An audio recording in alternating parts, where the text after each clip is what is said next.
Good morning, everybody, and a very Merry Christmas to you and your families. From us, the Betterment Bros, we're so excited for today's Christmas special, so let's just jump right in. I'm Jeremy Miller. I'm Dallas Terrell. And we are the Betterment Bros.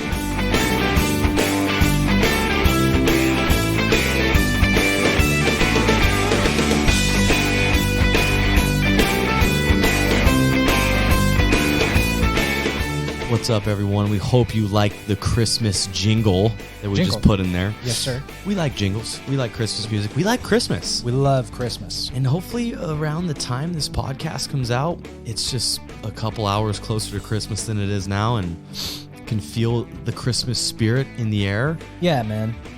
And I think we should probably talk about Christmas. Let's just talk about some Christmas Talk about shit. the holidays, dude. What it means to us. You I don't know. We told stories, and that was super fun. Great feedback on the stories, by the way. Thank you for all the feedback on the stories.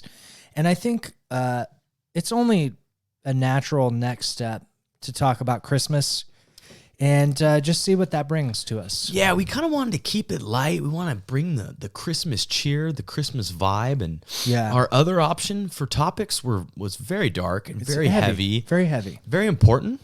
Very important. Very important.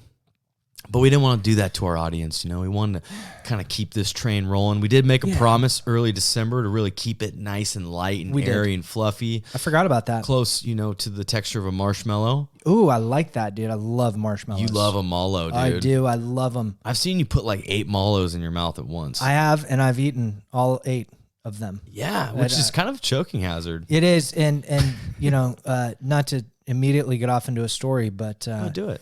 There have been many close calls of choking with s'mores, where people have told me, like, Jeremy, maybe chill out on the mallows, dude. And I'm like, don't fucking tell me what to do with the mallow. And then I almost choke and realize, like, dude, there's a lot of merit to their concern. Don't tell me what to do with a mallow. It's America, dude. Oh, boy. I want to shove a bunch of mallows down my gullet. I have every right to. God bless, dude. Amen. That's the Christmas spirit, dude. So thanks for tuning in. Merry Christmas. Yeah. Oh fuck, man, that's pure. That's pure gold, dude. This is why I like the no script. Yeah, we have no idea what we're about to talk about. No script, dude. This is After Dark special. Yeah, it's the After Dark special. And here we are talking about Christmas. Here we are, dude. So I think a big part of Christmas, dude, is kind of identifying some takeaways first. It's a big part of our show. It's a big part of the culture here for the Betterment Bros family, the audience, our crowd, and I think we just got to follow suit and stay true to that. Yeah. So, I mean, yeah, dude, 2-minute takeaways real quick, before we get into kind of some more bigger holiday-y takeaways. Yeah. I think for me, mine's glaring, dude. I have people come over to the house for meetings. Nice. And it doesn't ever feel like a meeting, which I do on purpose because I honestly feel like all meetings are pointless. I like that. Anyways, we don't have to get into all that. But anyways, so I'm meeting with a client, and we're talking marketing and all this stuff, and it's awesome. Love the content of the conversation. But what was even better, Dal, was that I took a step back and realized that as I'm helping this person identify their message, I was looking at the ocean from my patio. And if you've listened to the show for a while and you checked out our personal stories, they're back there somewhere, you will have known that I lived in a tent for a time. And a nice tent, but a tent. It was a good tent, Dal. I mean, if you're going to live in a tent, this is a good one to live in. But it was very cold and lonely, and amongst a bunch of other problems. We're keeping it light. We're keeping it light. And so I went from that to literally just standing on my patio, looking at the ocean. No obstruction of view. I'm just looking at it, dude. And I stopped. What'd you see when you saw that ocean? I felt this feeling of like, dude, not only did I make it, but I made it.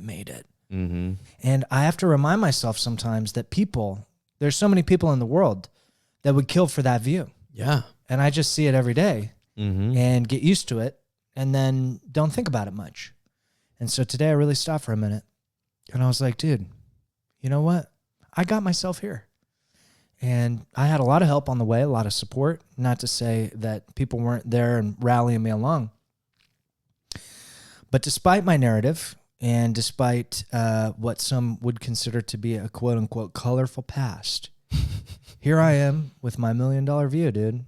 Gagging on Malos. Just fucking, dude, if I want Malos, I'll fucking eat Malos looking at the ocean now, dude. Yes. I was eating cold SpaghettiOs, dude. Oh, bro. Yeah, dude. That is brutal. Brutal, man. Yeah, dude. That is, you just ruined everyone's appetite. Yeah, well, and I mean, you know. Cold spaghettis, dude? Yeah, spaghettis, man. Not even heated up, nothing, bro. Out the can? Yeah, out the can, with that dude. copper feeling? Yeah, the copper taste. It lingered, dude. Yeah. Smells like Christmas. Yeah, here we are. Merry Christmas. But that's my takeaway, man. It's dude, that's a sick takeaway, man, because it's like, don't miss the things that are already right in front of you. Yeah, and like, and don't forget to celebrate yourself. Don't forget to celebrate your small wins and your big wins, dude. Yeah, dude, because if I could just tack something onto that. Tack it. You know, social media and, well, all media really is targeted to highlight our less than-ness. Mm-hmm. Right? You need this new car. You need this new thing. You need to lose weight. You need to diet like I do. You need to work out like I do. It's all this narrative about how, you know, we're fixing our shortcomings and addressing, and that's all good and fine. But rarely do you see someone celebrating their win. And oftentimes I feel like we don't do that because it comes off as arrogant. Right. And I really dislike that because I'd much rather spend my time celebrating what I've got than being miserable about what I don't. Dude. There it is, man. Well said. I think that's your true message. That's the message. And that's your true takeaway, dude, which I do love. And I do love that. And, you know, reminded me of a time I was giving a orientation to a client at the program you used to work at, one I still work at. And Yes, sir. the program overviews the Monterey Bay. Yeah. And usually in my orientation of the facility, I'd be like, oh, man, that's Monterey Bay. You know, we're 10 minutes away. Great view. That's Moss Landing, blah, blah, blah. Yep. And I remember this one time, this dude just being like, I think he was from Nebraska. Yeah, dude. Oh, man. So he was like, floored. He's never seen the ocean before, dude. Man. He's never been outside of the state. And it just kind of tacks on to, you know, there's some people that have never seen an ocean. There's some people that don't get to see the water. There's some people that live in Nebraska. And there's a bunch of people that live in Nebraska, dude. What a bummer. Like, So, no offense. No offense, but totally offense. Yeah, like. Yeah, like, what the fuck? Yeah, what's up with Nebraska? Dude, though? I flew over Nebraska once, and I was like, damn. Like, you know, a place looks bad when it looks bad from 30,000 feet up. Yeah, dude, that is so true. You know that better than anybody. Yeah, I do, dude. Dude, yeah, I just thought of a nickname for you. What, 30,000? The 30,000 foot man. Yeah, dude. Yes. I love it. Yeah. I'm getting it tattooed tomorrow. Yeah. I don't give a fuck. Why not? Yeah, lower back. Lower back, tramp stamp. Oh, that one dude. got away from me, dude. Stamp it on. Stamp it. Oh, I like shit. that nickname, but anyways, so. Dude, so my takeaway segues super good into future episodes Okay. that we were talking about, you know, kind of pre-recording. Yeah. So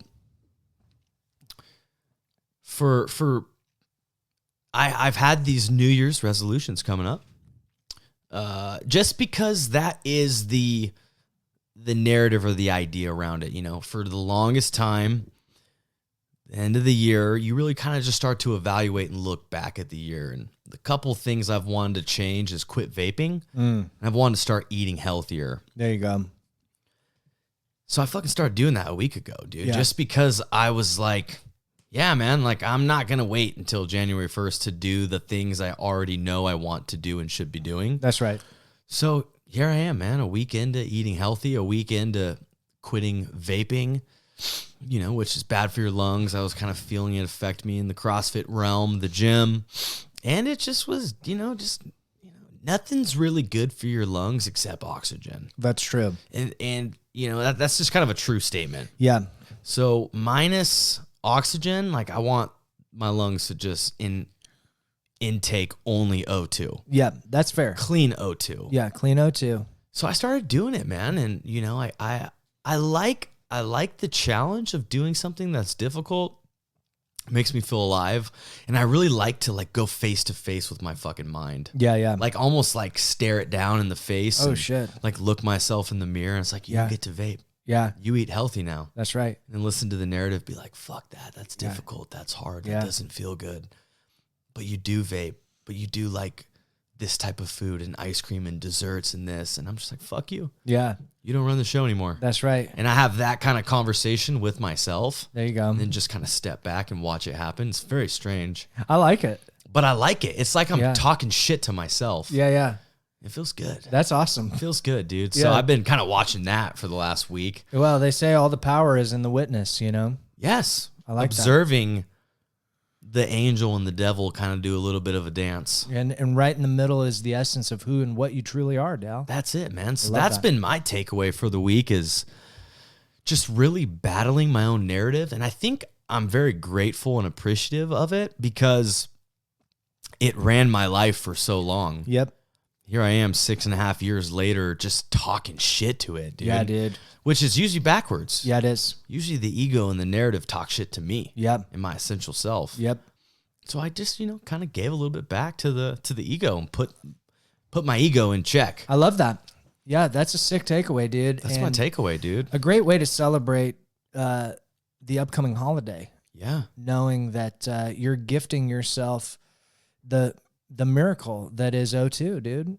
And some good, clean food, you know? Good, clean food, man. Eating healthy, dude. Yeah. Really want to dial in the 6-pack. I mean, you already got a 6-pack, Dal.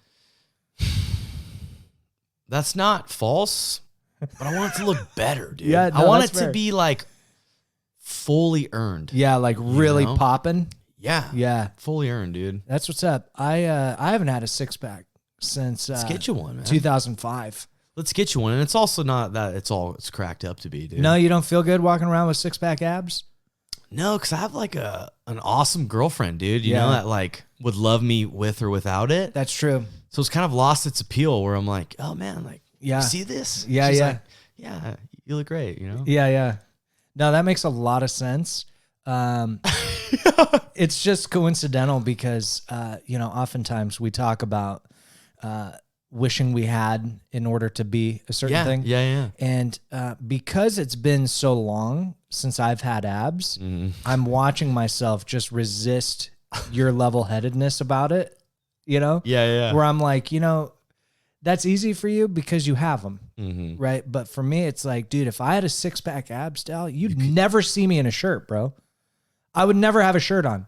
It's 34 degrees out. My abs are out, dude. You better believe it. My abs keep me warm. That's right, they do, dude. My lack of body fat. I know science would argue that having a lack of body fat actually makes you colder, but I swear the abs heat me up. But that's just a funny little aside on abs, you know? Anyway. That was just a funny little take on Dude, abs, so I got a bro. Christmas question for you, man. It's been on my mind for about 8 seconds. Hit me with it, dude. I'm just curious because I don't know if that I've ever asked you this before. What your favorite Christmas movie is?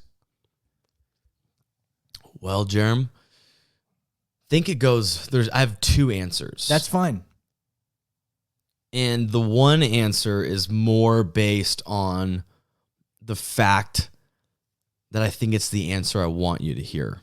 Oh shit! Okay. So check it out, man. I think that you want me to say Die Hard. I'm an open book. You're an open book? Yeah, dude. I don't judge people's holiday playlists.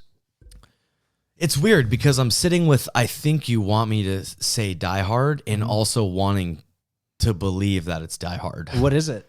I think it's Die Hard. Is it really? I think so, dude. Wow. And I really like the idea that like when people hashtag like Die Hard is a Christmas movie. Like I like the fucking dude. The pull of it. Yeah. You know? Yeah. Like you either think it is or it isn't. Yeah. But without like a controversial Christmas movie. Sure. I mean, dude, Elf is a stand-up flick, man. It doesn't age. And I like the one with Tim Allen. A Santa Claus. Santa Claus, yeah. Yeah, they're both really great movies. Those are definitely some of my favorites too. Yeah, they're good ones, man. Yeah, I think for me, Elf. I'll never forget, dude. The first time I saw Elf, I was actually super stoned. That's probably perfect. And dude, I remember distinctly, like I had I had to leave the room, dude. From giggles? I was laughing so hard. Everything hurt. My face, my stomach, dude, everything. And I was like, dude, you guys, like, seriously, I can't breathe. I got to go, dude. Like, wow. All this shit is just too funny. And I remember thinking, like, there's no way I'll laugh this hard watching this movie sober. And I was so wrong, dude. And not only was I wrong because I watched it sober and it was just as funny, if not funnier, it's still that funny having seen it 100 times or whatever. Yeah. It just gets me every time, dude. Doesn't get old. I feel that way about Step Brothers. Dude, another Will Ferrell movie. That movie, God, I've seen that movie an innumerable amount of times and I still laugh every time. It's amazing. It's amazing. So would you say you're 100% Elf? It's a tie. Okay. And what's the I like the other Elf one? because it's light, it's funny, it's easy to digest. Yeah. Right? It's a Wonderful Life is probably tied with it, but it's a much heavier Christmas movie. Ever seen it? Mm-mm. I'm not going to describe it because if you go in blind, it's going to have way more effect on you. Okay. I like that. But it is right up your alley. It's a Wonderful Life. It's a Wonderful Life, dude. Okay. Yeah, and it's got, what's his name? I can never remember his name. I just had it. Now I lost it. This is so embarrassing for me, dude. It's okay. Don't edit this out. I won't. I'll leave this in. Leave this. It's the integrity move. It's the integrity move. It's the right thing to do. Yeah, I can even do an impression of him. I can't even do think. the impression. Well, come on. God, I don't want to do the impression. Dude, it's been so long, I can't remember. But you can't. You do remember. I do remember. I know you're lying on the air. You're lying. Yeah, I am. So let's just do it. And then maybe I'll know. I don't even want the name. I want Jimmy Stewart, dude. I got it. I want to guess the name based on the impression. Well, I don't think you know him. It's Jamie Stewart, dude. No, he says, he's like, you want the moon? Well, just throw a lasso around it and pull it down. That's so good. That's good, dude. Another reason why we need video. Yeah, Rear Window. Because you had like the crooked mouth. Yeah, well, he's got a weird kind of grill, but dude, Rear Window, Jimmy Stewart. I mean, these movies, like, as far as like sexism is concerned, they don't hold up, dude. Because like in Rear Window, I'll never forget. Like the first time I saw this movie, the woman, it's not what. Oh my God, Dal, I'm my ego is beating me up that I'm not remembering. Grace Kelly, beautiful dame, dude, blonde, and she comes into the room and he's in a wheelchair, got busted up legs, and he's telling her to do something and she doesn't do it and she gets all emotional, and he like slaps her and he's fuck. Oh, shut up, kid, and it's just like, oh fuck, that doesn't feel right in 2020. Yeah, still a good movie though. Still holds up. Yeah, but Wonderful Life, you see, the thing of it is that it leaves you really in this like wholesome, pure, reflective state. Pure gratitude. Love that. Yeah, dude, it's so up your alley, bro. Okay, well, I'm going to hit it, dude. I'm for sure going to hit it. It's a miracle. I'm going to hit it, dude. It holds up. It's everything, dude. Christmas question for you, bro. Hit me. If you could pick one, what was the best Christmas gift you've ever received? I already know, dude. Perfect. I Coal. knew you would. Coke? Coal. Coal. I got coal for Christmas. You got coal once. A lump of coal. I got coal for Christmas one time. And what did it do for you? Well, so that wasn't the best gift, but it was my favorite Christmas. Here's why. Okay. So I was in school, elementary school, I mean. And me and my buddy David, we got laced up, dude, because we got these papers with like Santa and Mrs. Santa, and you like color in the bodies. Nice. And we drew like boobs and dicks and nice. Like, got milk, because that was the thing back in the 90s, And one of my classmates found them, dimed us out, dude. So I got home from school and, dude, my parents confronted me. Like they had the pictures. It was the worst, right? And I got coal that year for Christmas. Damn, bro. Yeah, dude. And so there's this brown paper bag under the tree and it says Jeremy, like a 4-year-old wrote it, and I was like my dad, played Santa and he handed me the coal and I opened it, dude. And I'll never forget the video, dude. The look on my face. It's on video? Oh yeah, they got it on video. Is there dude. any way you can get that on the gram? I'll try and find it, dude. It's a deep pull. That's a deep pull. Because we're talking like high 8, you know what I mean? Yeah. But like, dude, it's like someone like air mattresses and you pop the little thing and all the air goes out. It was like that happened to my soul, dude. Yeah. Like it just left my body, bro, because it's Christmas. Yeah. Did you ever recover from that? I did, dude. And this is why it's my favorite Christmas. Okay. So after I opened the coal, they let me wallow in it for a couple of minutes, man. And my sister's opening these gifts, and my dad had a good year. So she's opening hella gifts, right? Okay, I'm like, oh my God, this is the worst. And then my parents were like, that's what happens if you're naughty. Santa brings you coal. And I was like, fuck. I thought that was just a thing that scared kids, you know? This is like real life. I got to be good, you know? Wow. And so I stopped crying and I told him, I'm going to be good next year. I'm going to make the nice list, you know? That's all I'm going to do is make the fucking nice list, you know? And then they're like, all right, well, we did get you some gifts, you know? So you learned your lesson. Now let's do Christmas. And my dad brought out the haul, dude. So many toys. Ooh. I got the Jurassic Park Lost World. Remember the trailer? The big RV that falls off the cliff?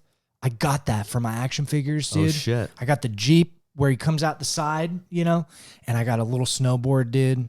I got all the gifts, man. And dude, so I remember I got my snowboard and I went out to my front yard and I built this big old bank and I was like snowboarding down it. That was a jam, dude. Dude, that sounds like one hell of a Christmas. Yeah. But I will say, though, that the next year I got a PlayStation, and that was probably the most excited I ever got over a Christmas gift. One more trumps it, dude, and this is the last one, I swear. Okay. So the year was 2015. I was living in Tahoe at the time, and my girlfriend at the time knew I wanted to make movies, but I was making no money, down. My paychecks were $198 a week, dude. You know what I mean? My take-home was $800 a month. Jesus. So living in California, even in Tahoe, most of my money went to my living expenses. And she got me a camera that year, dude. Oh, dude. Yeah, she got me the Canon T5.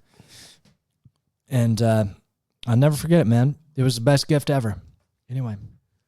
Well, dude, I think those are 3 really good gifts. What about you, dude? What's on your list? Along with 3 really good stories.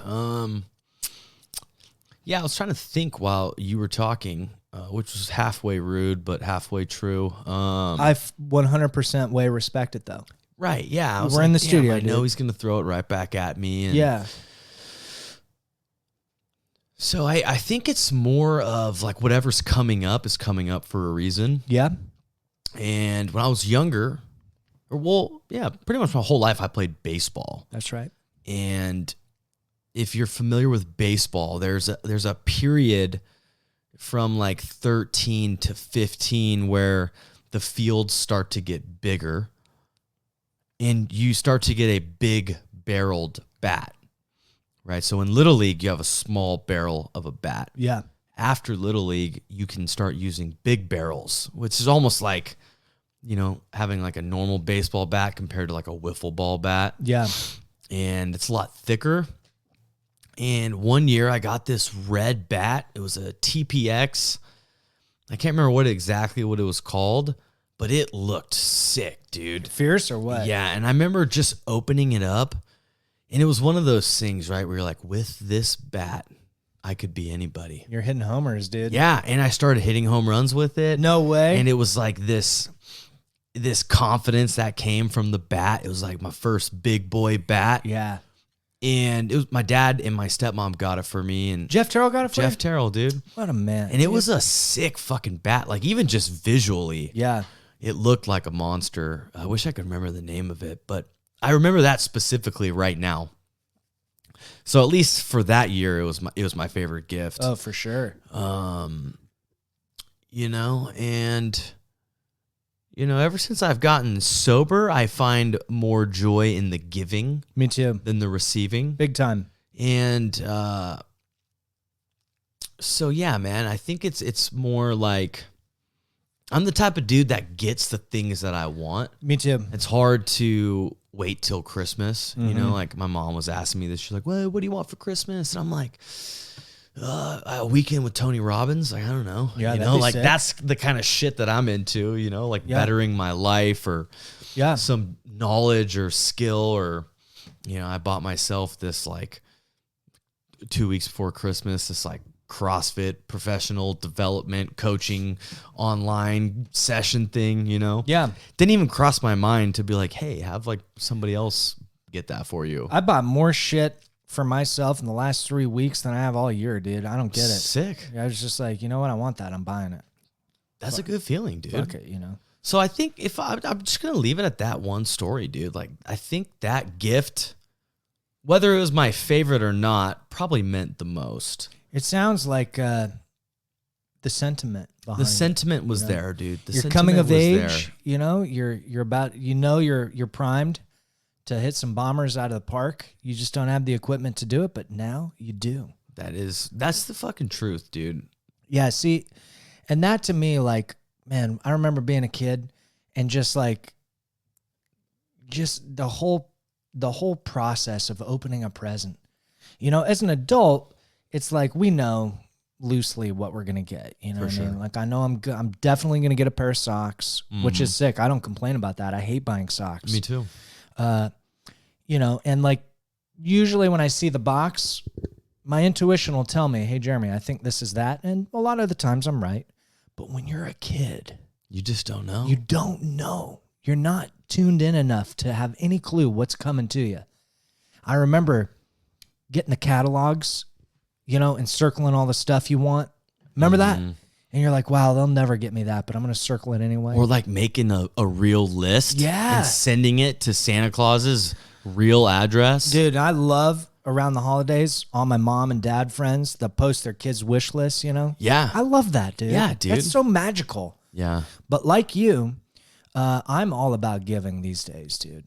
Like I've given, I got so many gifts for people this year, and it's the best. And one thing I did this year, Dallas, I made a lot of gifts.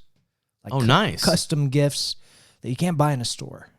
That means a lot more sometimes, you know? Yeah, I put my skills as a creative to good use, and I haven't given them out yet, so I'll report back. I mean, it could be a total flop, you know. I don't know how they feel about them. Yeah, I don't know yet, but I hope. Goddamn, did it fulfill me? Yeah, and you'll know they didn't like them if on the next episode you don't hear shit about it. You know what I mean? Dude, so here's a question, and I want to know what you think about this before we maybe potentially dive down this road. Oh, boy. So I want to ask you when you realize that Santa Claus may or may not have been real. Sure. Do we want to spoil that for maybe any potential children listeners, which it might concern me if there's children listening? Dal, I got to tell you, man, with the amount of shit we say on here, if there's kids listening, Santa's the least of our trouble. Yeah. Because if a kid's listening to this, they're probably asking their parents stuff like, you know, what's heroin? And, you know, like, I think we can go down the rabbit hole. Okay. I don't really remember exactly when I stopped believing in Santa. Mm-hmm. I do. You do? I do. Dude, tell us. I'm going to tell you.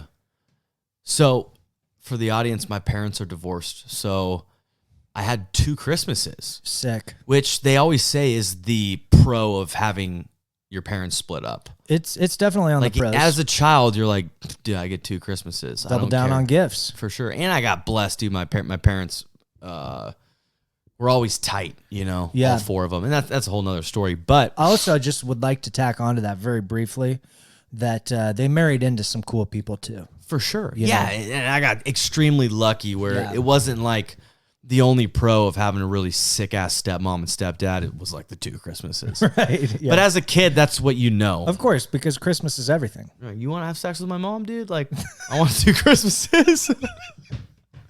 That's cool, man. Like, I won't watch. Just make sure you Yeah. double down on my gifts, though. For Otherwise, I'm going to be a fucking nightmare. Yeah, I'm not going to tell my real dad, but I want a fucking new bike, you know, or whatever. This is all a joke and me being ignorant. But so 5th grade, dude, my mom wakes us up. She wakes up me, my stepbrother, my stepsister, and my real sister, Remtown. Rem Dog, who we all know is a legend. Dude, Rem is a fucking legend. She's a legend, dude. We get her on the show once, dude. I can't wait for that day, dude, because audience, you have to believe me when I say that Dallas's sister is a copy of Dallas. Mm-hmm. of the opposite sex. Absolutely. Just a complete clone, dude. It's the craziest thing. And it's the most fun to be around. Like, I just sit and watch and listen and laugh. That's it. And it's good, dude. So you're 5th grade. So I'm 5th grade, man. It's Christmas Eve. Okay. My mom wakes us all up because Santa's here. What? Santa's here, dude. And we're like, holy shit. And I'm the oldest, 5th grade.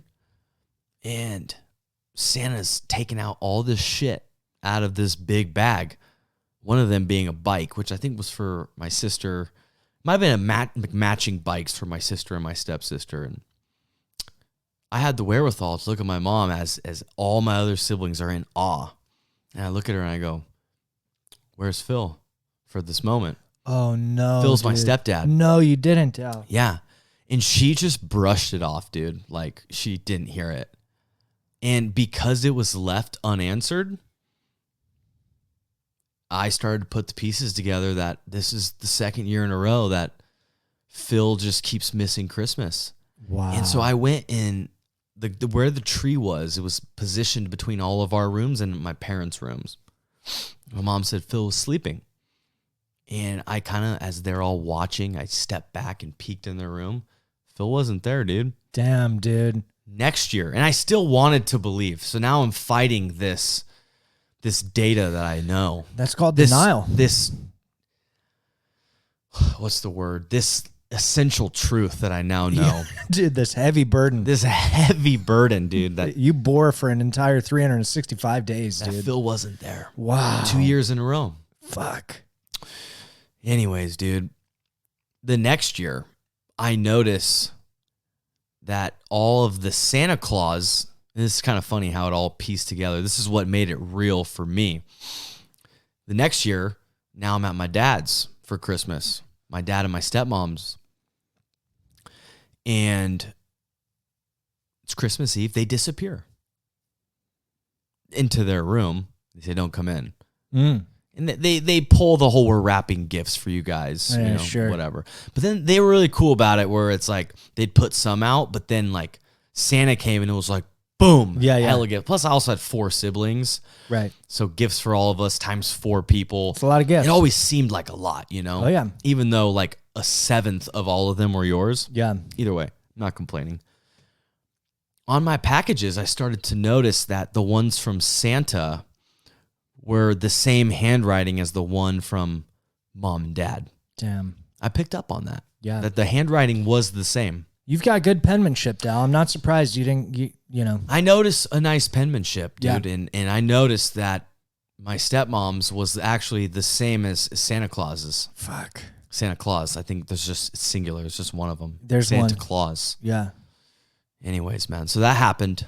And then, ironically, that same year after Christmas, I don't know why I was snooping around. I think I was snooping around for like a wrench to change my bearings on my skateboard. Nice. I just learned how to like put my bearings in my wheels and take them out. And I was in my stepdad's like tool shed. Yeah. And in that area of the house, Oh, no. I found the Santa suit. No, dude. I found his Santa suit, man. So 6th grade is when I confirmed that Santa was my parents. Damn, dude. That is so sad. Yeah. Also, like, I've got to give you some pride points, though, on your detective work, Dal. Yeah, it was all accidental.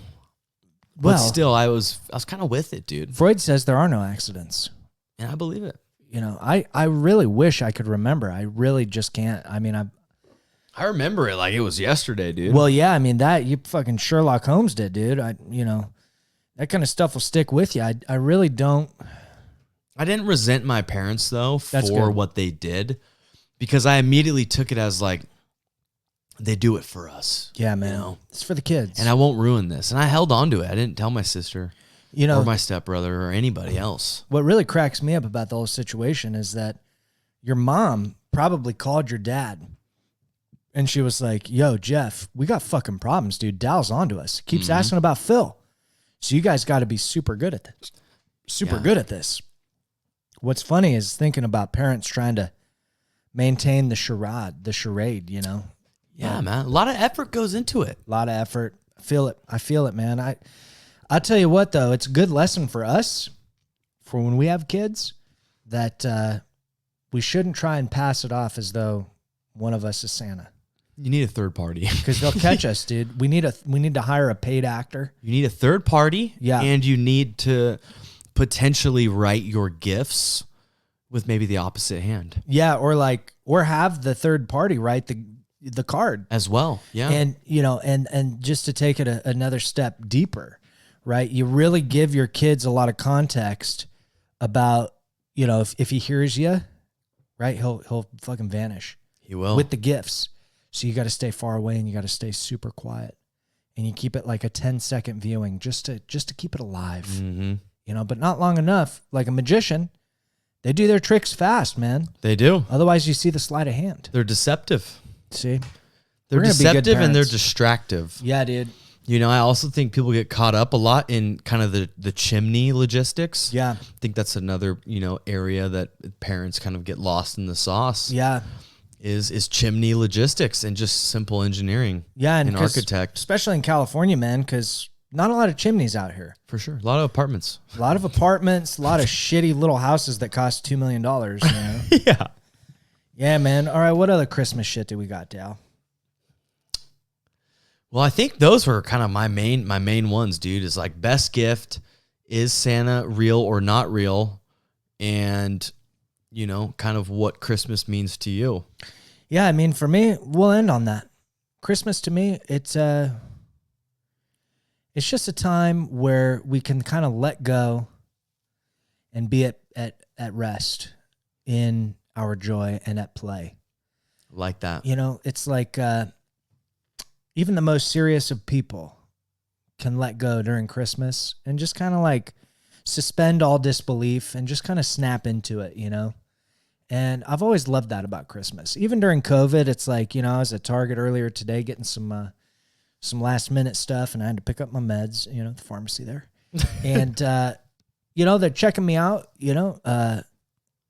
and I said Merry Christmas, and I felt weird about it because, he's about to say Happy Holiday. Yeah. But I said Merry Christmas, and I meant it, and they said Merry Christmas back, and I was reminded that even during all this crazy shit, we could still enjoy Christmas, We can. And it means a celebration of the people in our lives, and, we get them stuff to show them that we appreciate them, and we get to watch all the best movies and smell the best smells and, enjoy the freaking eggnog, dude. I'm an eggnog guy.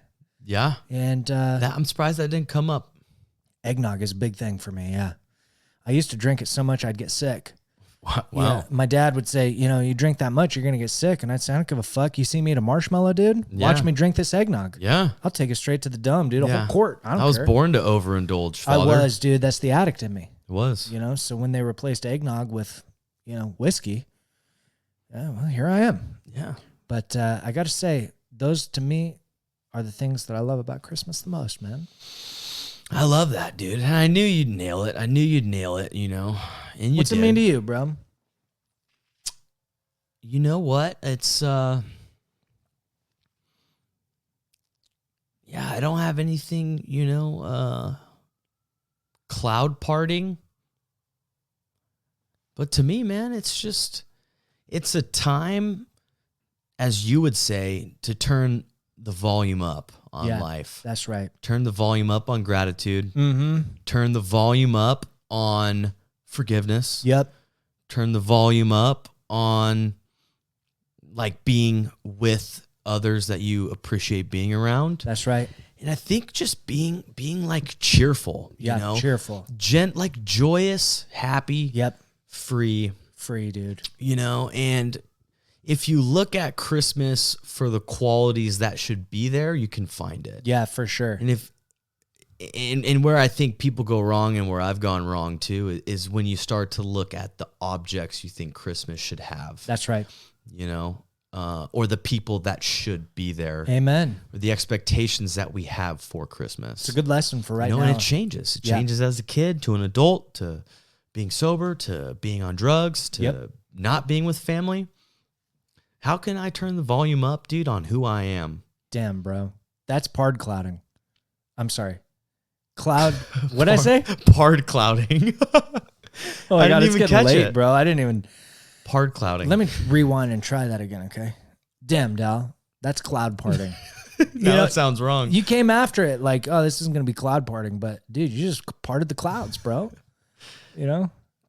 Well, fuck, man. Turn it up. So Turn up the volume, man. That's really the takeaway for the episode. For the audience at home, look, we're in COVID times. It's weird, dude. A weird Christmas. But I would encourage you to accept Dal's invitation to just turn up the volume. You know? Yeah, man. Let's turn up the volume and see what that creates. We turn the volume down when we go into misery or clinging or aversion of what could have been, what should have been, versus just turning the volume up on what is, you know? Love that, dude. Huge lesson there. I'm glad we got there organically at the end, because that's what, if I could do this whole episode over again, I'd want to make sure we didn't miss. Exactly. This is exactly where I wanted to end up, dude. Fuck yeah, man. Well, hey, we made it. We made it. Hopefully our audience makes it too. We hope you guys have a good holiday and a Merry Christmas. And, listen, the holidays can be a tough time for some. For sure. And so if you're struggling with that, let us know. You could email us at bettermentbros@gmail.com. You could also shoot us a DM on the gram. We're at Betterment Bros. Otherwise, hey, turn up the volume. Enjoy your holiday, you guys. And we'll see you at after Christmas. See you after Christmas, dude, when all this is over and life still gets to be good. That's right, dude. Amen. Merry Christmas, you guys. Merry Christmas. So until then, take care, enjoy the holidays, and we'll see you soon. I'm Jeremy Miller. I'm Dallas Terrell. Take it easy.